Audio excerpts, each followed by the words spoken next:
کی کہانی کی شروعات ایک نوجوان اور ذہین شخص پبلوس سے ہوتی ہے جو اسپین میں رہتا ہے۔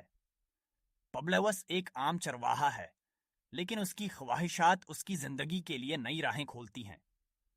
ایک رات وہ اپنے خوابوں میں یہ دیکھتا ہے کہ جب وہ ایک محبت اور خزانے کی تلاش میں نکلتا ہے تو اسے ایک خفیہ جگہ پر ایک پانچویں پھیلاؤ پیدا ہوگا۔ یہ خواب اسے ایک خنک ہوا میں جینے کا حوصلہ دیتا ہے۔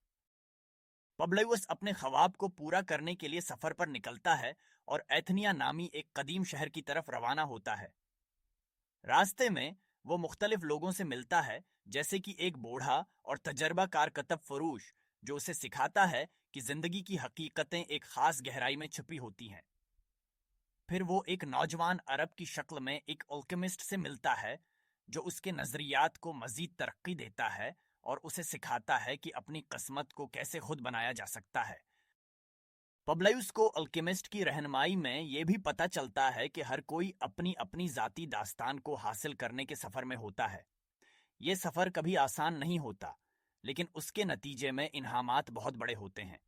اس نے سیکھا کہ اپنی خواہشات کی تکمیل کے لیے خود پر یقین رکھنا ضروری ہے اور کبھی ہار نہیں ماننا چاہیے۔ ایسا ہی ایک لمحہ اس وقت آیا جب پبلیوس کو اپنے سفر کے دوران بہت سی مشکلات کا سامنا کرنا پڑا، لیکن اس کی ہمت اور عزم اسے آگے بڑھانے میں مددیاب ثابت ہوئے۔ آخرکار پبلیوس اپنی دور کی مسافت کے ختم ہونے پر ایک قیمتی خزانہ حاصل کرتا ہے، لیکن اس خزانے کی حقیقت اس کے لیے زیادہ معنوی ہوتی ہے۔ یہ خزانہ صرف سونے اور چاندی تک محدود نہیں ہوتا، بلکہ اس کا اصل خزانہ اس کی زندگی کے تجربات، سیکھنے کی چیزیں اور اپنی کہانی کا مکمل ہونا تھا۔